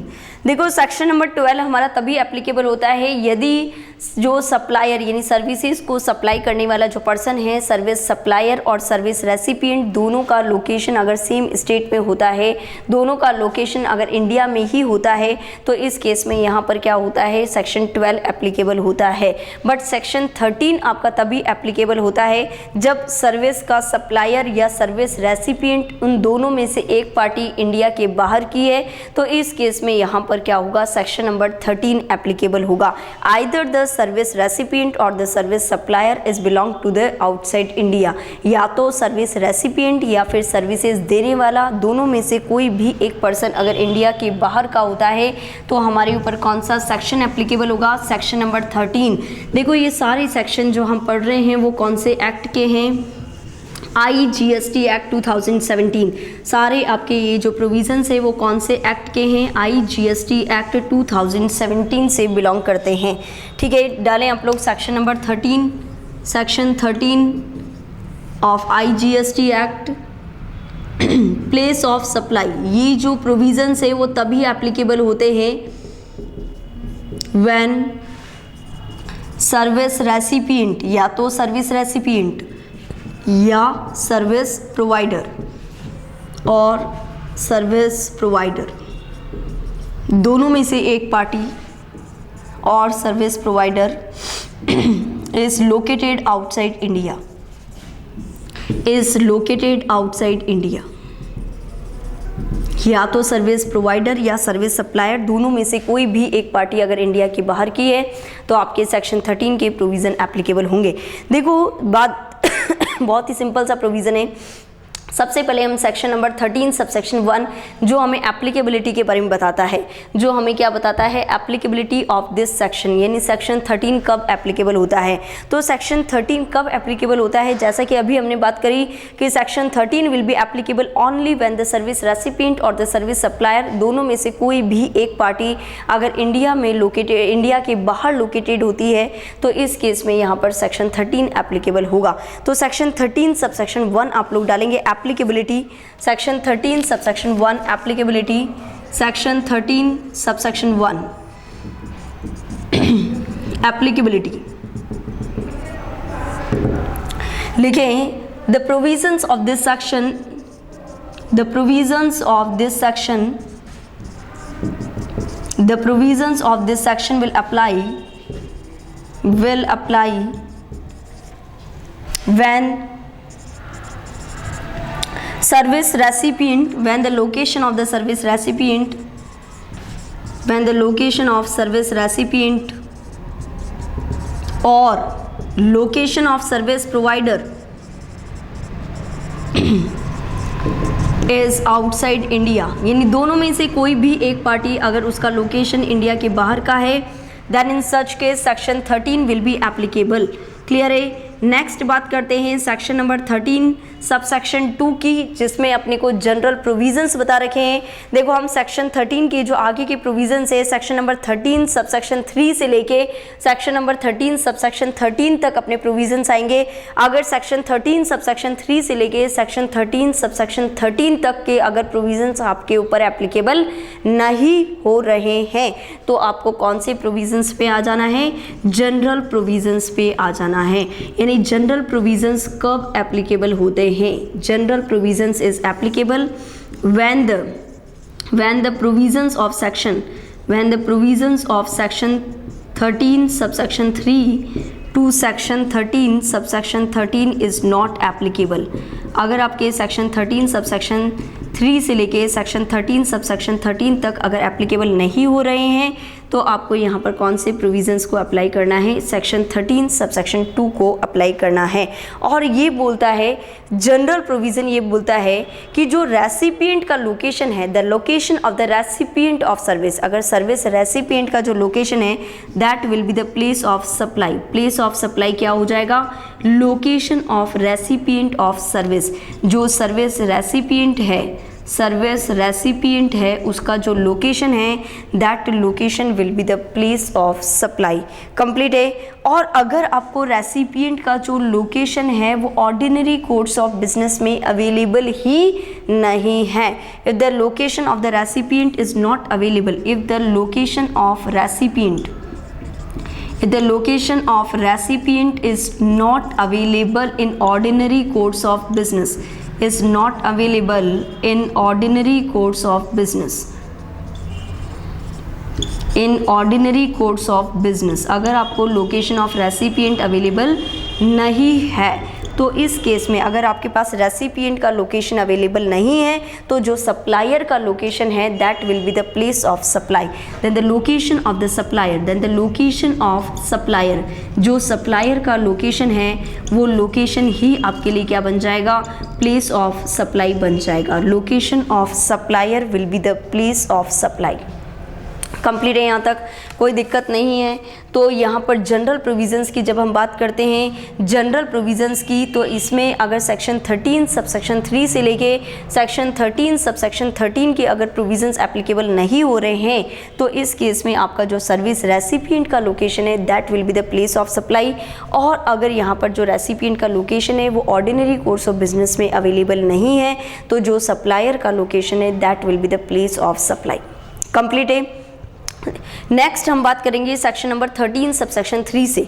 देखो सेक्शन नंबर 13 सबसेक्शन 3 से यहाँ पर सेक्शन 13 सबसेक्शन 11 तक के जो प्रोविजंस है, देखो उनको लर्न करने के लिए हम छोटा सा एक ट्रिक याद करते हैं।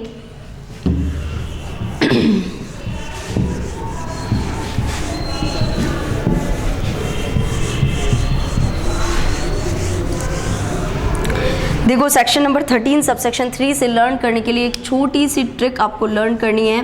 सेक्शन 13 सबसेक्शन 3 से लिए देखो यहाँ पर पलक लव्स, यहाँ पर एक क्वॉट याद करनी है आपको। पलक लव्स ईटिंग मसाला मैगी, सो गुत्थी परचेस्ड वन।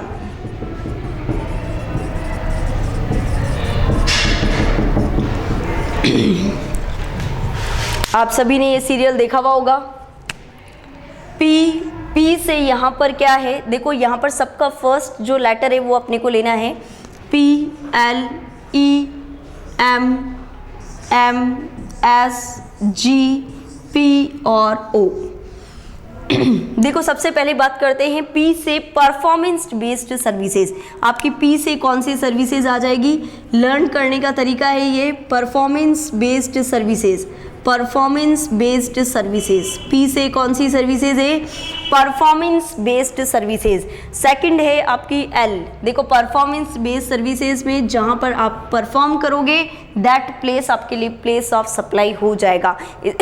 इसको डिटेल में अभी हम एनालिसिस करेंगे। L से लैंड एंड बिल्डिंग। कौन सा है? लैंड एंड बिल्डिंग, देखो लैंड एंड बिल्डिंग का मतलब ये क्या होती है, इमूवेबल प्रॉपर्टी। तो services related to immovable property, immovable property से रिलेटेड जितनी भी सर्विसेज है वो सेक्शन 13 सबसेक्शन 4 में आ जाएगी। ये कौन सा सेक्शन है, सेक्शन 13 सबसेक्शन 3। ये कौन सा सेक्शन है, 13 सबसेक्शन 3। यहाँ पर ये सेक्शन 13 सबसेक्शन 4। ई से इवेंट बेस्ड सर्विसेज, ई से क्या है, इवेंट बेस्ड सर्विसेज, ई से क्या है, event based services, section 13 subsection 5, section 13 subsection 5। E से क्या है, इवेंट बेस्ड सर्विसेज है। नेक्स्ट है एम, एम का मतलब है more than one location, M का मतलब क्या है more than one taxable territory. अगर हम यहाँ पर एक से ज़्यादा टैक्सेबल टेरिटोरी में सर्विसेज देते हैं, कौन सी वाली, 13, 3, 4 और 5 की सर्विसेज अगर आप एक से ज़्यादा टैक्सेबल टेरिटोरी में दे रहे हैं, एक से ज़्यादा प्लेस में दे रहे हैं, तो सेक्शन 13 सबसेक्शन 6 के प्रोविजंस आपके ऊपर एप्लीकेबल हो जाएंगे। नेक्स्ट एम से है मोर देन वन स्टेट, अगर आप यहाँ पर जो सर्विसेज है वो एक से ज़्यादा स्टेट में देते हैं, एक से ज़्यादा स्टेट में देते हैं, तो section 13 subsection 7, section 13 subsection 7 applicable हो जाएगा। नेक्स्ट है एस, एस से है स्पेसिफाइड सर्विसेज, क्या है स्पेसिफाइड सर्विसेज। अगर आप स्पेसिफाइड सर्विसेज का क्या मीनिंग होता है आप सभी को पता है। अगर बैंकिंग कंपनी या non banking financial company, financial institutions, intermediary की सर्विसेज, हायर सर्विसेज, ये सारी किस में आ जाएगी, स्पेसिफाइड सर्विसेज में, सेक्शन 13 सबसेक्शन 8। कौन से सेक्शन में, 13(8) में। नेक्स्ट है जी, जी से क्या है, गुड्स ट्रांसपोर्टेशन, जी से क्या है, गुड्स ट्रांसपोर्टेशन की सर्विसेज। कौन सी सर्विसेज है, गुड्स ट्रांसपोर्टेशन की सर्विसेज है, वो कौन से सेक्शन में कवर होगी, सेक्शन 13 सबसेक्शन 9 में कवर होगी। नेक्स्ट है पी से पैसेंजर ट्रांसपोर्टेशन की सर्विसेज, कौन सी सर्विसेज, पैसेंजर ट्रांसपोर्टेशन की सर्विसेज। तो पैसेंजर ट्रांसपोर्टेशन की सर्विसेज अगर दी जाती है तो सेक्शन 13 सबसेक्शन 10, सेक्शन 13 सबसेक्शन 10 का प्रोविज़न एप्लीकेबल होगा। नेक्स्ट है 1O से on board services, on board एक कन्वेंस, अगर हम ऑन बोर्ड एक कन्वेंस, अगर कन्वेंस में रास्ते में अगर कोई सर्विसेज दी जाती है तो कौन से प्रोविज़न एप्लीकेबल हो जाएंगे, ऑन बोर्ड एक कन्वेंस वाले प्रोविजंस एप्लीकेबल हो जाएंगे। कंप्लीट है। तो ये लर्न करने का वे है सेक्शन 13 सबसेक्शन 11 तक। कहाँ तक, सेक्शन 13 सबसेक्शन 11 तक। तो सेक्शन 13 सबसेक्शन 3 किससे रिलेटेड है, पी परफॉर्मेंस बेस्ड सर्विसेज, जहाँ पर आप परफॉर्म करोगे वो प्लेस आपके लिए प्लेस ऑफ सप्लाई हो जाएगा। इसमें भी बहुत सारे केसेस आएंगे जिसको अभी हम रीड करते हैं। नेक्स्ट एल से land and building, land and building का मतलब जहाँ पर भी आपकी इमूवेबल प्रॉपर्टी सिचुएटेड है that place will be the place of supply. E से इवेंट बेस्ड सर्विसेज, जहाँ पर इवेंट एक्चुअली हेल्ड होता है that place will be the place of supply. Next है M more than one taxable territory, अगर आप यहाँ पर more than one taxable territory, यहाँ पर एक से ज़्यादा टैक्सेबल टेरिटोरी में सर्विसेज दे रहे हैं, कौन सी वाली, सेक्शन 13, 3, 4 और 5 की जो सर्विसेज है अगर आप एक से ज़्यादा टैक्सेबल टेरिटोरी में देते हैं तो ईच टैक्सेबल टेरिटोरी यानी आपका वो जो प्लेस है यानी विद इन द स्टेट ही आप एक जगह से एक विद इन द स्टेट ही आप 2-3 सिटीज़ में सर्विसेज दे रहे हैं तो इस केस में यहाँ पर कौन से प्रोविजन चल जाएंगे, सेक्शन 13 सबसेक्शन 6। नेक्स्ट है मोर देन वन स्टेट, अगर आप एक से ज़्यादा स्टेट में सर्विसेज देते हैं तो कौन से प्रोविजंस एप्लीकेबल हो जाएंगे, सेक्शन 13 सबसेक्शन 7 और इसके according each state will be the place of supply, her state क्या हो जाएगी, प्लेस ऑफ सप्लाई हो जाएगी। नेक्स्ट है एस से स्पेसिफाइड सर्विसेज, स्पेसिफाइड सर्विसेज का क्या मीनिंग होता है, अगर बैंकिंग कंपनी या नॉन बैंकिंग फाइनेंशियल कंपनीज या फाइनेंशियल इंस्टीट्यूशंस अपने अकाउंट होल्डर को कोई सर्विसेज देते हैं या इंटरमीडियरी की कोई सर्विसेज दी जाती है तो वो कौन से सेक्शन में कवर होगी, सेक्शन 13 सबसेक्शन 8 में होगी। जी मीन्स गुड्स ट्रांसपोर्टेशन की सर्विसेज, जो भी गुड्स का यहाँ पर डेस्टिनेशन होगा that place will be the place of supply. Next है यहाँ पर P से पैसेंजर ट्रांसपोर्टेशन में जहाँ से पैसेंजर की जर्नी एम्बार्क होती है, जहाँ से पैसेंजर जर्नी शुरू करता है, that place will be the place of supply. और नेक्स्ट है ऑन बोर्ड एक कन्वेंस, जिसमें यहाँ पर रास्ते में अगर सर्विसेज दी जाती है तो फर्स्ट शेड्यूल्ड पॉइंट जो होता है वो प्लेस आपके लिए प्लेस ऑफ सप्लाई हो जाता है। क्लियर है? It is a short way to learn the techniques. यहाँ पर अपने को जितनी भी प्रोविजंस है उनको लर्न किस तरीके से कर सकते हैं। नेक्स्ट आप लोग डालें वापस से सेक्शन नंबर 13 सबसेक्शन 3। नेक्स्ट आप लोग डालेंगे section 13 subsection 3 performance based services. Again डालें आप लोग section 13 subsection 3 performance based services. Section 13 subsection 3 performance based services. Performance based services. देखो परफॉर्मेंस बेस्ड सर्विसेज दी जाती है तो इसमें भी परफॉर्मेंस बेस्ड में भी सबसे फर्स्ट पॉइंट अपन बात करते हैं, ए पॉइंट बात करते हैं सर्विसेज सप्लाइड। अगर सर्विसेज सप्लाइड हो रही है, services supplied in respect of the goods, उन गुड्स के रेस्पेक्ट में, in respect of the goods, उन गुड्स के रेस्पेक्ट में सर्विसेज दी जा रही है which are required to be made physically available, जिन गुड्स को अपने को फिजिकली अवेलेबल चाहिए, which are required to be made physically, to be made physically available, जो अपने को क्या चाहिए, फिजिकली अवेलेबल चाहिए by the recipient of service, by the recipient of service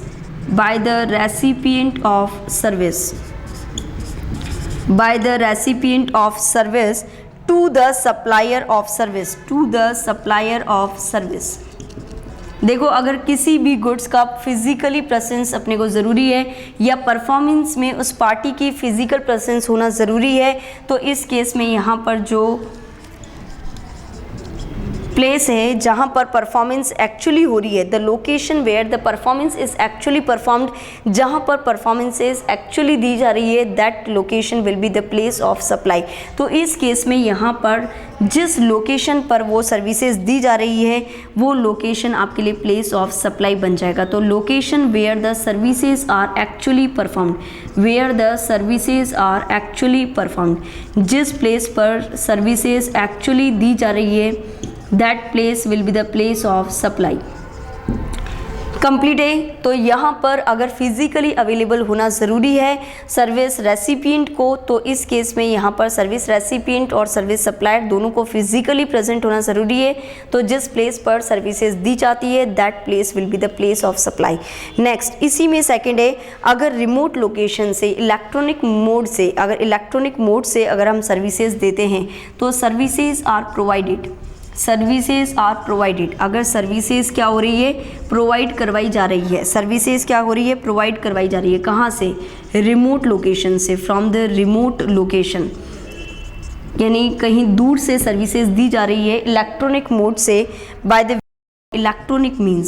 way of electronic means, किससे, इलेक्ट्रॉनिक मीन्स से अगर आप कोई सर्विसेज देते हैं तो इस केस में जहाँ पर वो गुड्स सिचुएटेड है at the time of supply of services, यानी सर्विसेज देते समय वो गुड्स जहाँ पर प्रेजेंट है that place will be the place of supply. तो location where the goods are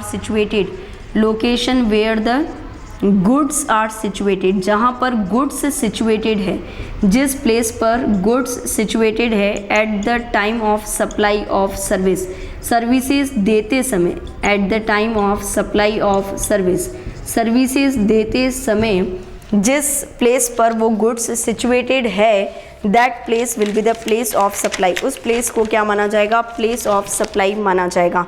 complete है। देखो नेक्स्ट यहाँ पर है कि कभी भी जैसे हम रिपेयर पर्पस के लिए, किसके लिए, रिपेयर पर्पस के लिए यहाँ पर ये जो अपन बात करते हैं services are provided from the remote locations, ठीक है। अब इसमें भी यहाँ पर अगर सर्विसेज सप्लाइड हो रही है in respect of the goods which are temporarily imported in India for repair purpose, जैसे मुझे कोई मशीन इंडिया में रिपेयर करनी है और उसके लिए मैंने कोई सामान इंडिया के बाहर से मंगवाया, पर वो रिपेयर होने के बाद वो सामान, वो जो गुड्स है वो मैं इंडिया में किसी अदर पर्पस के लिए यूज़ नहीं करूँगी, रिपेयर होने के बाद उस गुड्स को वापस से इंडिया के बाहर लौटा दिया जाएगा।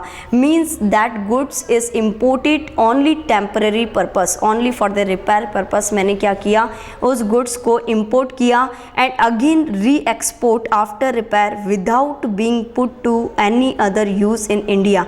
तो अगर अपन ने किसी और पर्पस के लिए यूज़ नहीं किया तो ये सेक्शन 13 सबसेक्शन 3 सबसेक्शन ए, ये जो प्रोविजंस हमने पढ़े हैं वो एप्लीकेबल नहीं होंगे। ये सेक्शन 13 सबसेक्शन 3A के प्रोविज़न से ये दोनों, अगर आपने कोई भी गुड्स यहाँ पर रिपेयर पर्पस के लिए मंगवाया, इंपोर्ट किया और रिपेयर करके वापस से एक्सपोर्ट कर दिया, तो यहाँ पर ये सेक्शन 13 सबसेक्शन 3 सबसेक्शन ए के प्रोविज़न्स एप्लीकेबल नहीं होंगे। और इस केस में फिर प्रोविज़न्स कौन से एप्लीकेबल होंगे, जहाँ पर भी सेक्शन 13(3) से 13 तक के प्रोविज़न एप्लीकेबल नहीं होते हैं, वहाँ पर सेक्शन 13 सबसेक्शन 2 के प्रोविज़न्स एप्लीकेबल होंगे जो डिफ़ॉल्टरी प्रोविज़न्स हैं।